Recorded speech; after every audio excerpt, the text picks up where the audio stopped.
가요계에 큰 별이 졌다. 향년 85세 현미가 별세했다. 조문 행렬이 이어졌고 뒤늦게 상속을 포기했다고 알려졌다. 한 남자가 부인과 새벽에 빈소를 찾았다. 남자는 쇼핑백을 빈소 앞에 놓고 현미의 영정 사진을 보며 눈물을 흘렸다. 그 쇼핑백을 보고 상주 이영고는 흐느끼며 울었다. 그날 밤 대체 무슨 일이 있었던 것일까? 풍수지탄. 효도하고자 할 때는 이미 부모는 돌아가셔서 효행을 다하지 못하는 슬픔을 말한다. 현미의 장남 이영고는 빈소를 방문한 노사연을 보고 누나 엄마 죽었어. 엄마 어떻게 하지? 혼자 계시다 가셨어. 내가 나쁜 놈이야 하며 노사연을 부둥켜 안고 오열했다. 장남은 하도 울어서 목이 쉬고 밥도 잘 못 먹는다고 전해진다. 입관식은 모든 가족들이 참석했다. 뒤늦게 온 둘째 아들은 뒤늦게 온 불효자라며 다시 한번 오열했다. 현미의 장례는 이례적인 것들이 많았다. 기자들의 출입을 철저하게 통제했고 그로 인해 실제 방문한 스타들 사진도 몇 장 공개되지 않았다. 친한 한명숙은 조문 오지 못했다.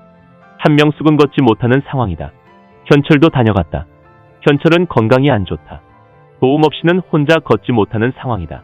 이에 기자들의 눈을 피해 휠체어를 타고 조문을 하고 갔다고 한다.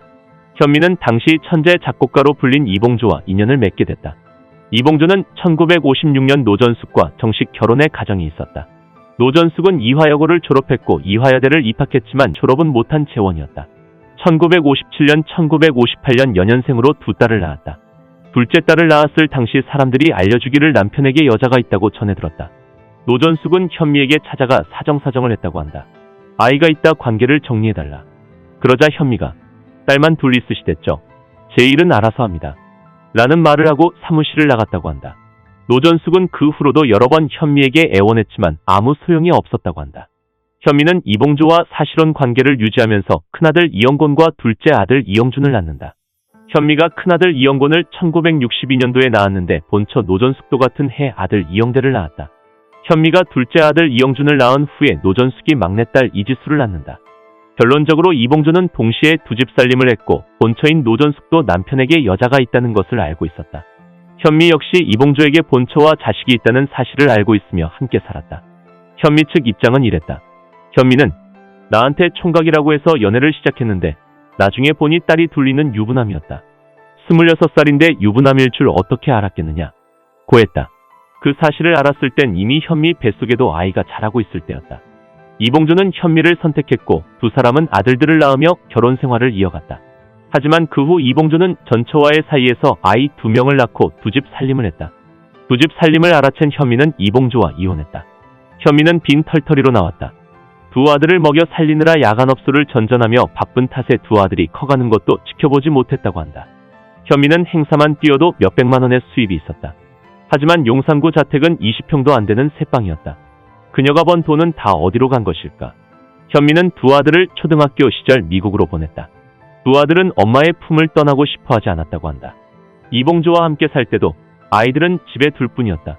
이봉조는 지방에 일이 많아 집에 많이 있지 않았고 여자 관계가 복잡했다. 두 아들은 이봉조의 호적에 올라있지 않다. 이봉조의 사망 당시 두 아들은 상속을 포기했다. 이봉조의 호적에는 올라있지 않지만 아들이기에 이봉조의 재산의 일부를 받을 수 있었다. 하지만 아들은 현미와의 상의하에 상속을 포기했다. 현미는 장성한 두 아들을 만나 미안하다고 말하며 자신을 못난 엄마라고 말했다. 그 말에 아들은 그런 말 하지 마세요. 엄마가 그런 말 하는 거 싫어요. 엄마는 최선을 다하셨잖아요. 살아오면서 아버지가 원망스러웠다. 하지만 내 가정을 이루고 보니 아버지가 어느 정도 이해는 갔다. 라는 말에 현미는 눈물을 훔쳤다. 현미는 자식들에게 항상 미안했다고 한다. 현미도 이봉조에게 당했던 것이지만 사춘기 아이들에게는 고통의 시간이었다. 현미의 아들은 어린 시절 학교에 갔는데 니네 엄마가 첩이라며 라는 친구의 말에 주먹질을 한 일화도 있다. 당시 인터넷에 없었지만 현미는 당대 스타여서 여러 이야기들이 돌고 돌았다. 이런 이유로 현미는 항상 아이들에게 미안해했고 자신이 월세방에 살면서도 금전적인 지원을 멈추지 않았을 것으로 전해진다. 현미는 양아들이 있었다. 현미는 양아들 이종진을 내 배로 낳은 건 아닌데 우리 양아들이에요 라고 말했다. 두 사람의 인연은 이종진이 승마를 하는데 우연찮게 현미가 건강이 안 좋다는 소문을 듣고 말을 태워주며 시작됐다. 그 계기로 지금까지 친엄마처럼 지냈고 서울에서 혼자 계시니까 그때 모시고 내려와서 허리 좋아지시라고 계속 승마로 재활했다. 현미의 생일날은 양며느리가 음식을 대접하기도 했다. 양아들은 수년간 외로운 현미와 인연을 이어갔고 양아들 내외는 친엄마와 친아들처럼 깊은 정을 나눴다. 현미의 갑작스러운 비보 소식을 들은 이종진 씨도 하염없이 눈물을 흘렸다고 한다. 양아들은 전화할 때면 현미는 엄마야 라고 말했다. 그의 아내 자식들도 현미를 할머니라고 부르며 많은 시간을 함께했다. 양아들 이종진 씨는 아내와 함께 늦은 밤 현미의 빈소에 방문했다. 그때 손에 쇼핑백에 들려 있었는데 생전에 현미가 좋아했던 만두국이었다. 양아들은 아내가 현미를 생각하며 직접 만든 음식이라며 상에 올려놨다. 이에 상주 이영권 씨가 눈물을 흘렸다고 한다. 현미는 만두국을 좋아했다. 방송에서 말하길 일사후퇴 때 내려와서 13살까지 평양에 살았다. 팔남매니까 밥상에 모여 앉아서 밥을 먹었다.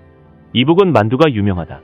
만두 크게 해서 3개씩 그릇에 담아주면 그게 너무 맛있었다. 라며 회고했다. 40년을 쓸쓸히 살았던 영원한 디바 현미. 그녀의 빈소에는 많은 스타들과 두 아들, 양아들까지 함께해 외롭지 않게 잠들었다. 삼가 고인의 명복을 빕니다.